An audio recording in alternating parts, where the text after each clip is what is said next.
Episode of the Field of 68 Best Bets program. I'm Kai McEwen. We are the three-man weave.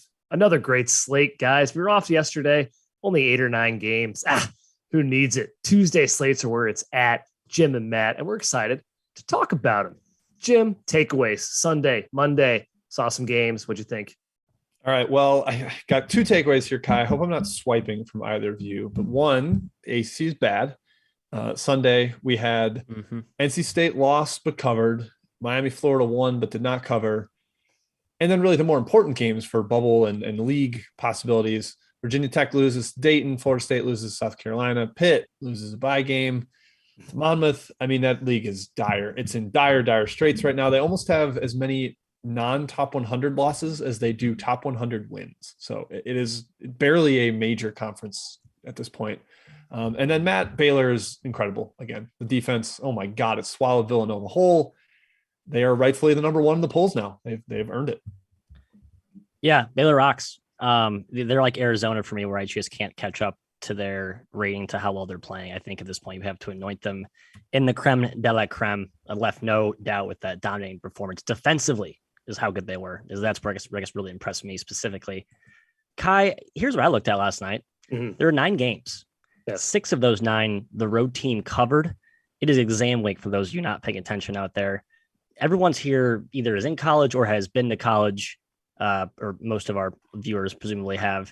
It's a dead week. If you've been there, you know it. You've been to a couple of games during your tenure, whatever fine institution you attended. It's a little bit of a deflating home environment. I am attacking a lot of road dogs tonight, and I have 3 money line road specials lined up for the folks. So, sprinkles. Look at you. Look at you, Mr. Clickbait over here. Only 3? Oh, just bet them all. Why don't you? I almost went 5, but I felt like 3 was a good tight number. Just that nice trinity of whatever. Just good juju with 3. I'm going with 3. There's a theme, I think, on our rundown today and some games. Mid-majors on the road who aren't going to be afraid of the opponent, who aren't going to back down to the atmosphere, to the big name schools, Matt. Guys, my only takeaway was watching that Villanova game, man. You could fool me that was Villanova. They missed a ton of bunnies. Baylor, great defense, obviously. Got to get a lot of credit to them. They were off that game completely. I'm still a Villanova believer. I don't think that's a dead doornail, not top 25 team, but gosh, Baylor's defense was something else. That Sohan guy is awesome. He's a freshman right there. Yeah, he's incredible. But let's talk about today, guys. Let's talk about today's slate. Talk bets. First one's a doozy. It's Alabama at Memphis. And Matt, the first question on everyone's mind is Memphis broken? They've lost 4 straight outright. And obviously Alabama's pretty good. What do you think? Yeah, I was going to snap my pen there for dramatic effect on the show, but then ink would splatter everywhere. That would be a bad scenario for all parties involved. Yeah, they're broken. The question is, are they in shambles? Are they in enough pieces to warrant fading them again? I mean, the market pounced on Alabama at the opener. It opened pretty low. Everyone laughed at the -1, -2, pushed it up to 3.5, 4. I don't think it was ever -1, -2. I thought it was -2 when it opened. No, I think it opened -3. Yeah. But it got pushed up even higher to 4 or 5, I think, in some places now.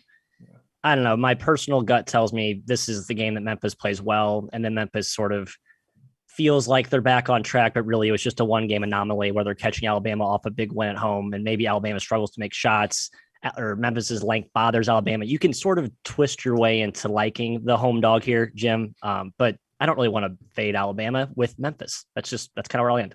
Yeah, I don't love how it just seems to be like everyone is, this is easy. This is what? Come on. Memphis is terrible. Alabama's good. Come on. Obvious. That the line is a little bit stinky from that perspective. But I'm with you. Like at some point, Memphis is going to play a decent game. They're too talented not to.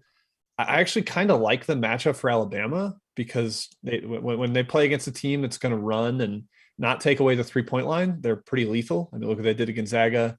And this is kind of similar. Memphis is going to run. They're not very good at taking away the 3-point line.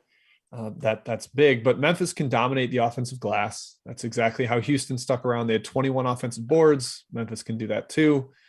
It's just, this is like the 3rd straight game Alabama's got to get up for. You play Gonzaga and then you play Houston. Now you play Memphis. Like at some point, maybe they have a little bit of a limper effort.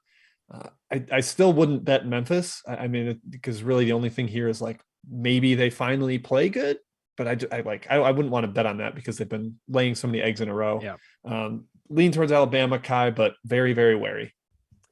Yeah, my gut says Memphis punches back here. There's too many people on Twitter saying Bama's a lock. And my question for you guys, what's the spread preseason in this game? I know Memphis is broken, but it's probably Memphis -2 or 3. -1. Yeah, I agree. I think they'd be favored for sure. I mean, for sure. Absolutely. Now they haven't, I mean, it's a broken team. The chemistry's off. I would be hesitant to just think Alabama's 100% covering tonight. But yeah, I obviously they're playing much better than Memphis. I'm with Kai. My against the grain nature won't allow me to back Alabama here. A good question in the chat. Jack Stone asking why Ken Palms has Memphis as home court at like 4.4 points. Anecdotally, that aligns with my perception of Memphis. They play really well at home with the hype home crowd and that glaring blue court. And when they go on the road, against Murray State. Except against Murray State.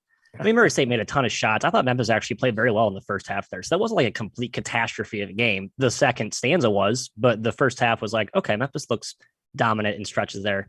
Again, just finding ways to sort of twist my way into not betting Alabama automatically here, which is awfully tempting given how bad Memphis has played. Yeah, for sure. It might cover. Yeah, it may next not. game. It may not. That's betting for you. That's betting. Santa Clara at Boise State is our next game. Speaking of games that have gotten bet up, Jim, Santa Clara, 7.5 dogs now. Boise's great at home. They've actually looked pretty good without Dutrive in the lineup. And Santa Clara has certainly cooled off a little bit, but are people getting a little bit too hasty slamming Boise right now up to 7.5? Yeah, maybe. Feels a little high. I kind of liked Boise anything below 7, but I mean, we're expecting still no Vrankic. He's hoping to get back from mono soon for Santa Clara.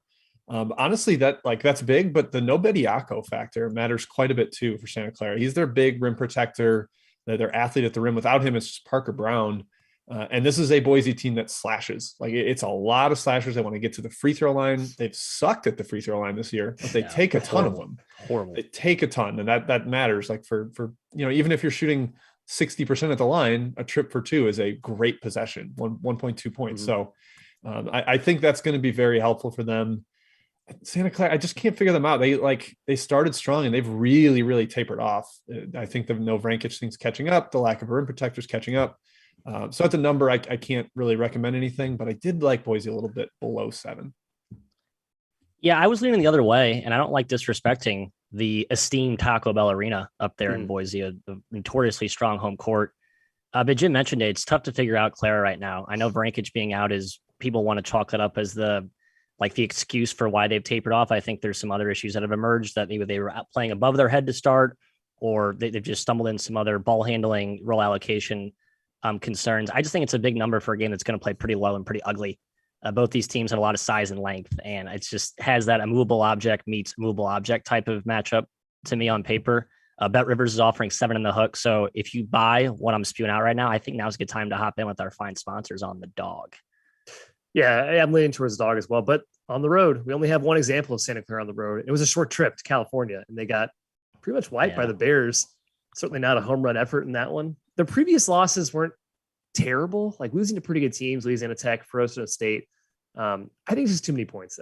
I'm leaning towards Santa Clara. I'm not betting it. The Bediako injury, Jim, I agree, is kind of a big deal against the Boise State team. Yep. Next game, I know there's some opinions on this one. Arizona State at Creighton. Matt, no Bagley yet for Arizona State, but they've looked pretty decent in their last 2. Hanging on against Grand Canyon for a cover was a good sign, in my opinion. Yeah, Arizona State and Creighton are both we have to realign our identity, priors with both teams. Creighton has been dominant inside. Jim, you mentioned this, I think, one of our shows last week in leading up to the BYU game, and then they just went out and exerted and dominated BYU, who was depleted up front with injuries, fair, but still very impressed with the Kalkbrenner and the size and athleticism they have. It's still a young team, though, and even though it's a strong home court at CenturyLink Arena, I think this is, again, one of the themes you'll hear throughout the show. It will not play as strong tonight. Arizona State, Kai, as you mentioned, playing better. They actually have some size and physicality up front with Zoe Gaffney and Jalen Graham. No, they're not world beaters, but they are good enough to withstand, I think, a Creighton onslaught in the paint. I think this game plays a lot closer than a 3-4 possession, Jim. I like the Sun Devils. Yeah, I have grown to like the Sun Devils as well in this spot. I didn't come out immediately the first opening line. I wasn't like, oh yeah, definitely want to take 7 here, but I've started to warm up to it, Matt, and it's big. The spot, I think, is huge too. This is a young team that just played an awesome home run game against BYU in a neutral. And on Friday, they're hosting Villanova, the Big East favorite. I think they're going to look at this one like, oh, it's Arizona State. They're not very good this year. They lost at home to Riverside. They just haven't been great. And it's just, I could see this not being as strong of an effort from Creighton. So when you pair that with the home court stuff that Matt mentioned and the defensive battle in the paint that this will be, I do like the Sun Devils, Kai. I feel crazy for liking them, but yeah. I would definitely like Arizona State here. Yeah, Matt, it's weird. Creighton can't shoot. Isn't that weird? They're not like prioritizing the three. It's an odd team. Both teams are just odd. Both teams are different this year. It's very strange. Arizona State, pretty good in the paint defensively. Creighton, I think, is still prone to inconsistencies. They're a young team. Clearly, Arizona State is still always like that under Bobby Hurley. But it does feel like too many points. I'm leaning towards you guys and the Devils there at +7. Yeah, this was one of my just missed the cut money line specials. I had 5, whittled down to 3. This was just on the outer fringe. So if you want to feel a little aggressive tonight and just kind of spray the board with money lines, this would be one of the ones you want to add. Well, I just take every single dog as a money line tonight, Matt. I'm not that reckless. Too prudent. All right. Monmouth at Yale. Next game. Hey, this one slipped to a fave, Jim. Yale is now in charge at -1. Opened at Monmouth -1, -1.5. Got up to 2 for a second there. I think it's the right move. Dare I say, now I called this on the last show and didn't work out. Dare I say Monmouth's streak of covering ends tonight? I don't like looking at it from that. I mean, like, I remember last year, Drake just kept covering. We kept thinking we're going to be ahead of the curve. Monmouth's really good. They're probably still somewhat undervalued, but I think Yale's not terrible either. And this isn't like a game where they're going to be blown away in terms of athleticism. And I think those are the games they struggled with. Even Iona has a little bit of a leg up on them athleticism wise. And you look at what Auburn did to them. This is one where Yale can compete. I think you throw Gabadon at Shavar Reynolds, try to cut the head off the snake. Yep. And then with Pappas, you just need somebody to chase him around. Matt, the worry is that Walker Miller gets going inside because Yale's bigs are not awesome. But I just think this is like a spot right for Yale to get right at home. Monmouth's played a bunch of good games or great games in a row on the road. This is where it runs out for me. I would lean towards the home Bulldogs. I'm with you. There was some good tug of war in the early betting markets. I think it actually went up to Yale -2, -2.5, maybe for a brief second, but now some folks agreeing with us sounds like bringing it back to Yale -1. I think you could argue Yale has the better backcourt, but man, the way Shavar Reynolds has played this year, the way Georgia Pappas has played, Monmouth's a pretty complete team. And Jim mentioned the main concerns up front. I'm still trying to figure out who Yale's big guys are this year. It's basically a bunch of misfits and unknowns. This kid, EJ Jarvis, impressed me early in the season, and he's mysteriously not played the last 2 games. That's like one of 5 bodies they just sort of, James Jones kind of just thrown out there to see what sticks. Maybe they get Kessler in foul trouble in different ways. Jones is too smart. He's too creative of a game deviser to completely miss that glaring mismatch up front. I think he has a way to work around it. I like Yale, Kai. Miller in foul trouble. Walker, sorry. Kessler, Walker, the other Miller. I get it. Walker. I get where your head was at, Matt. I get it. Confusing. We cover a lot of teams. Potential 3-point regression coming from Monmouth's defense too. I don't think teams are going to shoot sub 28% from deep against them, and Yale has shooters. And it starts tonight. The variance monster strikes tonight. Let's go. We hope. Yeah, biggest thing for me, Yale's just so well coached, and Monmouth has feasted off, dare I say, stupid teams the last three games: Canisius, St. John's, and Pitt. I mean, you think of 20 teams in the country, those 3 are in the stupidest teams in the country for me. So Monmouth now faces a well-coached team at Yale. I think it's a good spot for them. Leading Yale -1. Jim, it's time for Chat Mob. Round 1. What do you got? All right, let's get to the Chat Mob. Before we do, make sure you hit that like button, subscribe to the channel. FYI, the Field of 68 YouTube channel will no longer have this. It will only be on the Best Bets Field of 68. So it's very specific. Get on that channel if you don't want to miss the video. Subscribe there. You'll get notified when we go live. It'll be 5-6 days a week. So hop on there. We definitely appreciate that. All right. A couple questions from Matt Akers. I'm going to go to you first, Kai. UNC Greensboro headed to Towson. Mm-hmm. This is another one where I think we like the road dog here, don't we? We do. I really liked the opener around 8.5. Howie. Yeah. I hope you don't have to sell your kids because I do like Greensboro here. Towson, Matt, is good this year. I've surrendered. I say, yep, Townsend, you are very, very good. I think Greensboro is still a solid team. I still think Mike Jones is a good coach. That 40-point loss to Tennessee, number one, Matt, it was Tennessee. And number two, some teams are prone to playing flat games every now and then. I still think Greensboro is tough. 6.5 is getting a little bit too low for me. That's where the current line is sitting. But I did like the opener at 8 for Greensboro. Yeah, and this is the second one of my two fringers, my money line special ensemble today that I passed on just because the number got bet down. You're not getting that +7.5, +8 transferred value with money line. I just think this game plays very ugly. It plays to a fairly low number. Townsend's good. Are they this good? Cam Holden's a mismatch in the mid-major land, as Jordan Majeski keeps talking about. He's been a freak for that team, but man, I just can't get behind -8. DeMonte Buckingham should be a perfect matchup for him. This is the guy that was the A-10 freshman of the year 4 years ago. He's like as talented, right? Yeah, 10 years ago. 10 years ago, yeah. Keyshawn Langley is back for Greensboro, their best guard. He played 12 minutes against Tennessee. Tennessee was coming off that horrid Uggo shooting performance against Texas Tech. I'm completely forgiving getting crushed there. I'm with both of these guys. I'm on the Spartans today. So, all right, next one, Tarleton, our favorite underdog here, guys, headed to South Alabama. Are they going to muck this one up, Maddie? Heading on the road, your boy Billy Clyde Gillespie. What do you got? Yeah, here's the funny thing with this one. These two teams play again in 2 days. So they go to South Alabama. Tonight's at South Alabama. They will then go to Texas, I believe, on Friday. I want to back Tarleton pretty big here. I mean, they're the ultimate dog. We've seen that all season. And of course, they were the favorite against Chuck South and lose. But they're kind of back in that dog sweet spot where they play well, they muck it up. But I think they don't have that same third, fourth, fifth run in the second half just because they know it's a non-conference game. They're going to play them again in 2 or 3 nights. I just don't know if you have the full, juice and vinegar that the Billy Gillespie teams will have in the second half if South Alabama can't extend, which, Kai, we know they're deep enough and talented enough to do so. They really are. They're an extremely good team. I think Tarleton might be the best 0-7 team in the country. I don't know how many are out there, but that seems pretty safe to say. Yeah, I think they muck it up. I lean towards them. Again, just like Greensboro, this number's come down 1.5, 2 points since the opener. So I think the market has it right, Jim. Kai, your homework assignment for tomorrow's show is to rank the 0-7 teams. Okay, I will. So I expect you to bring that. That's your takeaway in your takeaway section tomorrow. Writing it down. All right, Kai, back to you though. Jackson State at Northern Iowa. This one's from Ray Paez. Jackson State's been really, really good lately. Played just a disgusting game against Iowa State, 47-37 final over the weekend. Do they hang around again as a dog in the state of corn?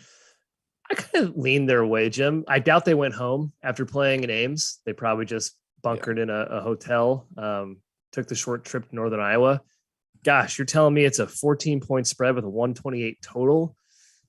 That seems like a pretty good shot the dog covers there. That's the way I'm leaning. Nothing strong. I like over. That's all I got. Over. I can play a little up and downy. I kind of like the favorite. I just think Jackson State's had a bunch of really good efforts in a row, and they're shorthanded. At some point, it feels like it's going to run out. UNI's had a ton of time to rest, so maybe there's a little rust to him. Austin Fife maybe not quite back yet because of his bout with COVID, but I just kind of think Northern Iowa is going to trend up. It's a pretty low number for them with how good I think they can be. All right, Matt, Chicago, about a mile from where you live. UIC hosting DePaul. Yeah. What do we think? This number's kind of been bet down a little bit. People are bet up, People are buying DePaul. They're coming off that win at Louisville. What do you think? You think the Flames can hang around? I don't know what this atmosphere is going to be like. Maybe I'll jaunter down to the pavilion to see what all the fuss is about, if there is any fuss. There needs to be some home juice for UIC to stick around here. DePaul's just more athletic.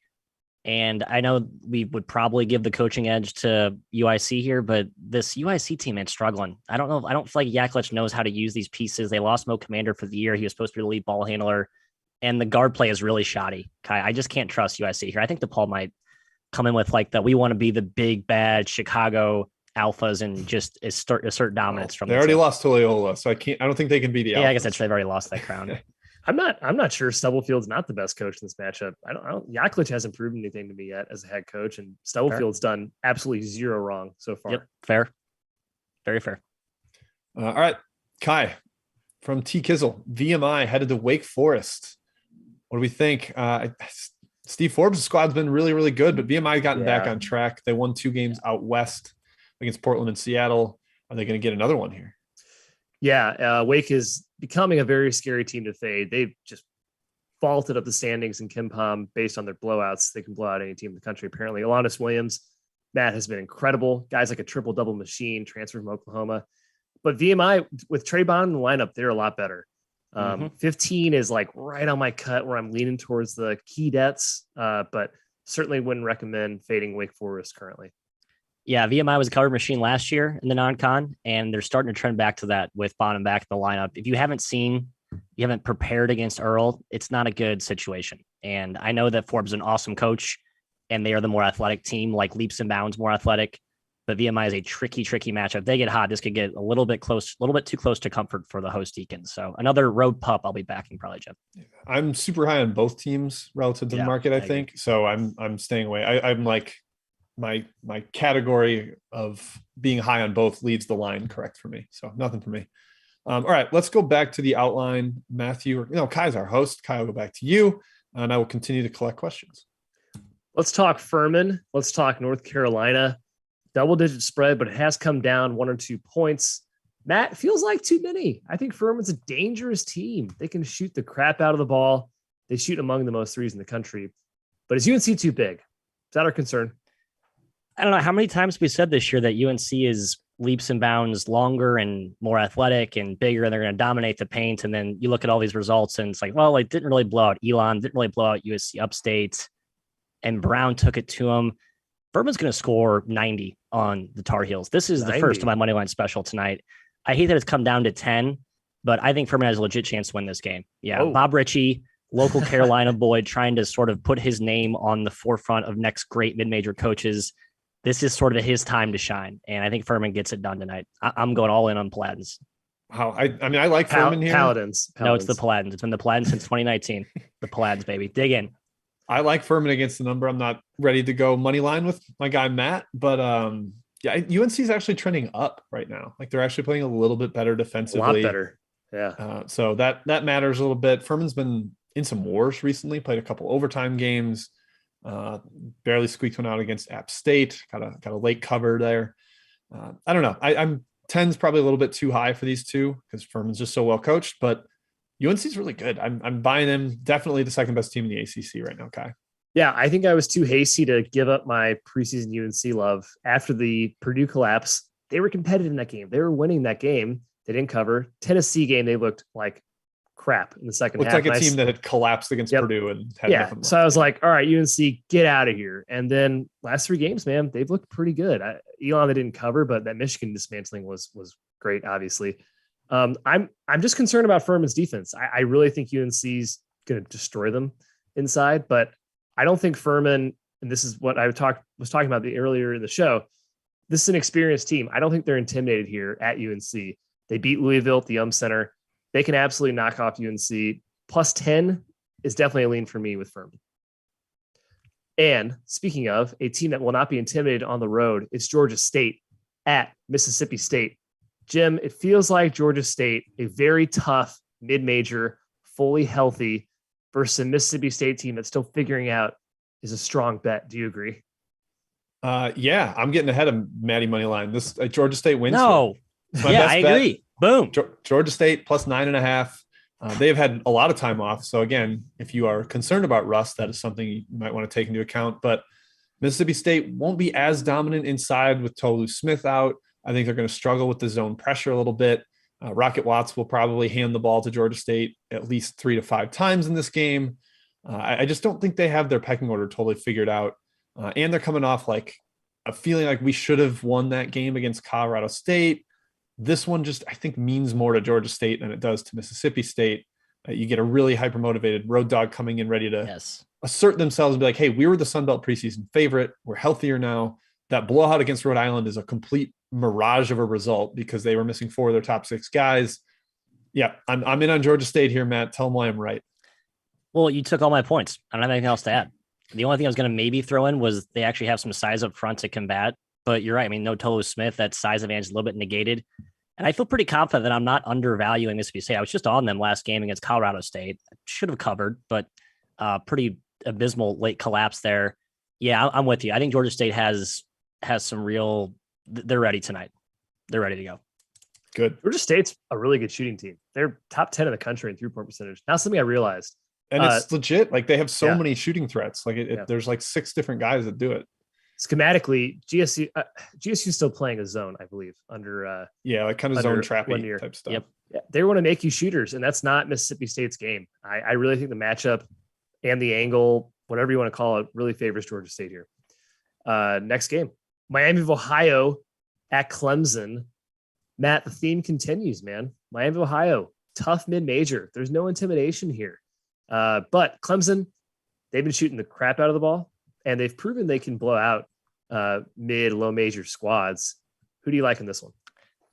Number 3, Miami, Ohio, Redhawks, my best bet, and my third money line special of the list. Yeah, another one where I think it's ripe for an upset. You have the home favorite, potentially flat spot, a road dog that's been off for a week and a half. And I think similar to the Georgia State discussion we just had, you could argue the Redhawks have the better backcourt here. That's too far, you have to at least concede that the backcourts are neck and neck. Now, Clemson's been awesome this year because they've had these, Tyson and Hall, the wing forwards who have been, revelations inside out with their versatility. It's been a different type of Clemson team than we're used to seeing in the past. But Miami's nimble up front. Delonte Brown's finally healthy for the first time in what feels like 5 seasons. He's a legit player. Their guards are lightning quick. Jim, I think they go into Clemson and silence little John Faithful. Yeah, this one I'm I guess kind of from like a spot perspective, I lean your way, but my number didn't totally back you up. PJ Hall could go nuts in this one. I don't. It's fair. Miami Ohio doesn't really have a matchup for him in the paint. He just some of the games he's been ineffective. It's been foul trouble. So as long as he doesn't end up squared to the bench or nailed to the bench by Brownell, then he could have a big one. But I'm not getting in the way of Maddie's best bet. I won't talk down about Miami Ohio here, Kai. I love their guard trio: Larry, Grant, and ICL, Isaiah Coleman Lands. That's a solid trio right there. I kind of lean towards Matt. Spread's maybe a little bit too low for me right now. I think it's around 8-ish. 8 right now. I'm just going to lean towards Matt and hope he wins. Thank you. Last game in the rundown before we hit Chat Mob again, and then best bets. It's Louisiana, formerly known as Louisiana Lafayette, at Houston. There are a ton of injury concerns here, Jim, for Louisiana. There has been all year, but man, that spread's huge. Fully healthy, it's a play for sure, but I don't think Houston's a team you have to feel confident fading in any situation. What do you think here? Yeah, fully healthy Louisiana, I'd be all over them here.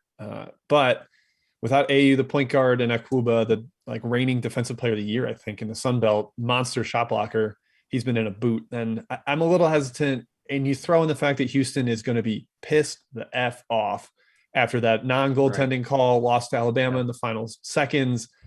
That team never lets up as a big favorite. Louisiana's got some sloppiness in the backcourt. I think they will struggle to generate any quality shots here. So my number was maybe you should think about the Cajuns. And I was like, no, I don't want to. I'm not interested. Same.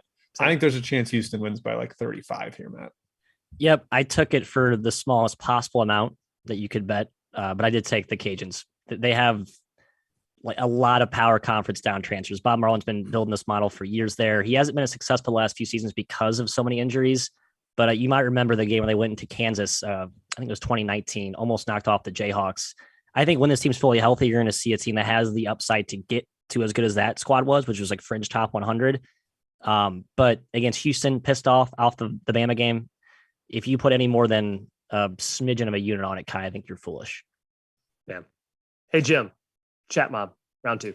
All right, Chat Mob round 2. Remember, hit the like button, subscribe. We are migrating permanently to the Field of 68 Best Bets channel. That is where everything will come from. That's where we're taking our questions from in the chat. So we're hitting that up. Okay. Who should I go to here? I'll go to Matt. Ed Redmond, curious about Sam Houston at North Texas. 2 teams we think are fairly well coached. This total is teeny tiny, sub 125. Does that help the dog? I hate that Sam Houston just lost to UTSA, who I think sucks, to put it lightly. They got kind of controlled. They were not. It wasn't even competitive. I know. And we like Jason Hood. This team's supposed to be better, but a little bit disappointing so far with our Bearcats. This is a big spread for North Texas team that's not good as a large favorite. And you mentioned, Jim, the low total sort of proves that this is going to be an ugly, disgusting, crawl your eyes out type of affair. I do lean Sam Houston, but nothing strong. Yeah, it just seems too high. Too high for that small total. I would lean Sam Houston, but I don't feel great fading Grant McCaslin. He's just a wizard. Hey, they played Texas competitively. Sam Houston did. I mean, I think it's worth noting. Yeah, that was the like on-campus students only game too. Yes. So. Yep. All right. Sorry, Kai. I'm going right back to Matt because he gets to talk about Duke hosting South Carolina State as a almost 40-point favorite here, Matt. The Fighting Madlocks. How do you know what to do with this number? Like they could win by 32 or 42, and it could be the same game played out. Like you're just kind of luck boxing at the end. Yeah. Other than the 30-point loss to Charleston, feel free to find like an outright bad game on South Carolina State's schedule. I haven't seen one. They also haven't played a team like Duke on their schedule. So you're right. I don't know what to make of this spread. It's enormous. I don't think South Carolina State's a complete dumpster fire, which the spread implies, but I'm definitely not going to fade Duke, who hasn't played in forever. It feels like that's going to come out and potentially run circles around them. Kai, I don't know. What are you looking at? I would lean towards South Carolina State. Pretty good against the number, but yeah, that's kind of just like do I think Duke's just not going to care and not kill them? I don't know, Jim. Yeah, if Duke wants to win by 50, they will win by 50. Like they're just that much better than South Carolina State. So stay away from me. Just too big of a spread to feel too confident in. All right, Kai, finally we'll give you one here. Thank you so much. Down in Texas Southern headed to UT Rio Grande Valley. Anything for you here? At the opener, I liked Rio Grande Valley, which is a weird thing to think, Jim, because I really think Texas Southern is good, and I'm really not sure UTRGV is good. Spreads come down to 1.5. Absolutely zero play for me at that price. Vaqueros, I'm on them. Let's go, baby. I kind of like the under. Both teams play slower offensively than their tempo indicates, and you just got Jeff Ochier, the big shot swatter, back for Rio Grande Valley. I think having a rim protector definitely matters here. Yep. All right, Matt, another gross kind of don't watch it game. Tim Kafer asking about Austin P headed to South Florida. How bad can South Florida be, Matt? That's my question. They're laying like a touchdown to an Austin P team that basically turned over its entire roster. What do you think? Yeah, as South Florida, if you're ever laying points with them, it's probably a bad investment, a negative EV investment, just as a rule of thumb. But I'm not a huge Austin P guy. They've had a couple of guys sneak up this year and play better than I thought. Their best player is actually the son of Chris Carrawell, former Duke player and associate there. So I'm sort of rooting for him to do well, but that's all I have. And now coached by Nate James, of course, former Duke assistant. I don't know. Don't bet South Florida like the entire season. That's my 2 cents. All right, Kai, you get St. Francis, Pennsylvania, the Red Flash, heading to Hartford, who I think is still down DeJuan Clayton, their point guard. Both the teams have been solid. I guess Hartford had that weird trip to UNLV that didn't go well, and there was no reason for it to go well. It was a weird travel. What do you think here? I think Hartford's coach Gallagher called Hartford like the best 1-7 team in the country. You're going to do 1-7 ranks too, Kai? I'm not sure. They're 1-8 now. That was prior to the UNLV game. I'm not going to say he's right, but I don't disagree too hard. I think Hartford's better than the record shows. -2 is a huge gut play for me with Hartford. I think they're going to get it done here. Yeah, St. Francis, Pennsylvania has been pretty good when Dixon Conover's in the lineup, but they're a tough it team feels to like fade. Hartford back home here. That's good for them. Yeah, just in Vegas, just in Jim's neck of the woods on Saturday. Yeah. All right, Matt from Andrew Hollenrick, UC Davis headed to Oregon State. The Beavers have finally had some time off. They've been god awful this year. Do they finally right the ship? Yeah, gut tells me this is one of the few home favorites that has a good edge tonight. I didn't make the number much far off from where it currently sits around 6.5. UC Davis, man, what an enigma. Had an awesome start. Then they lose to Academy of the Arts, Kai, one of the very esteemed. The Urban Knights. The Urban Knights, baby. NAIA powerhouse. Wow. But then they got back on track. I don't know. This is a wide range of outcomes. I actually think the Beavers are a sneaky buy low, as bad as they've been. Yeah, don't pay attention to Davis's loss to Academy of Arts. I agree. Don't worry about it. Yeah, I got nothing here. Made the number square on. Just think it's stay away. Here's one I like, guys. It's kind of a stinky one. Matt Akers asking about Little Rock at Central Arkansas. Matt, we talked about how some of these teams that have been on tough road trips coming home, that's good for them. Central Arkansas has been one of those teams. They've already beaten Oral Roberts at home, and Little Rock has no one left. They legitimately played 7 guys in a non-Division I game last time out. Yep. injuries, transfers, their roster is depleted. I think Central Arkansas wins here. In fact, I'm going to make it a second best bet, guys. How do you feel about that? Oh my gosh, Jim, you're going crazy, man. Yeah, I'm trying to. I'll +1. get +1. Yeah, I think they win. So I mean, obviously they have to win to win that best bet. So yeah, Central Arkansas +1. I will take it. That's 2. All right, last question in the chat before we get to best bets. Kai, going to you. Your Gophers hosting Texas A&M Corpus Christi. Feels like a sleepy spot for Minnesota. Lean towards Corpus Christi, but nothing strong. Yeah, Corpus Christi's taking money. Minnesota's just played a bunch of good games in a row. Like at Mississippi State, then home for Michigan State. They almost pulled out the cover for my guy Matt. Then they went to Michigan and won by 10. It seems like this game isn't going to be one they're mega hyped for. They do try to play pretty slowly, so that's tough for a favorite.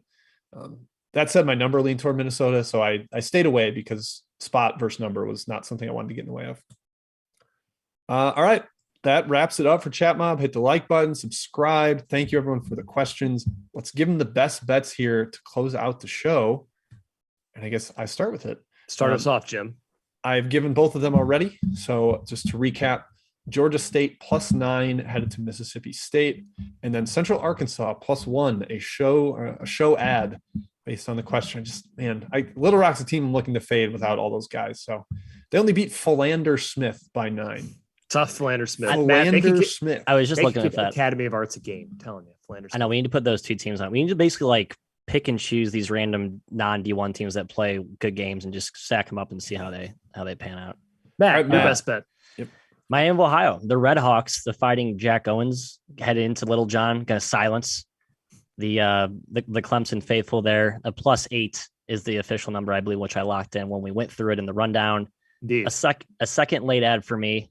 Shouts to Mr. Jeff Goodman, who I know loves Bobby Hurley in the boys tonight. The Sun Devils +7.5, catching the hook, going into Creighton in Omaha. They come out with the win. Are you going to be upset if I don't give you the hook? You don't get the hook, sir. It was at 7. 7. I don't need the hook. I like it. I don't need it though. I think it's going to be a 2-point game. All right. +7. Okay. Done. Mine. I haven't said mine yet. Arkansas State +23.5. That's right. Woo. I'm fading Texas Tech. I don't think Marco Santos Silva is going to play. He's iffy. Sounds like they're going to rest him for Gonzaga, which makes total sense. I'm scared of the glass. I'm scared of turnovers, but we've talked about Arkansas State before. They have an extremely talented guard tandem, and Norchad Omier is a beast. Without Santos Silva, that glass advantage goes down ever so slightly. That paint defense goes down ever so slightly. I think that's enough for Arkansas State to keep it within 20. I hope I'm right. Arkansas State +23.5. Just stay out of foul trouble, Omier. That's all we're asking. Yeah. That's key. Yep. Absolutely key. Yep. All right, guys, that's it. Thanks to BetRivers, the sponsor of our show, Field of 68 Best Bets. Again, that is the channel where you can catch us exclusively for the rest of the season. If we get 1,000 subscribers by Friday, Rob Douster will give 5 people $100. That's exciting. We are back tomorrow, same time, 11 Mountain Time, 12 Central, 1 Nailed it. 1 Eastern. We will see you then. Enjoy the rest of your Tuesday.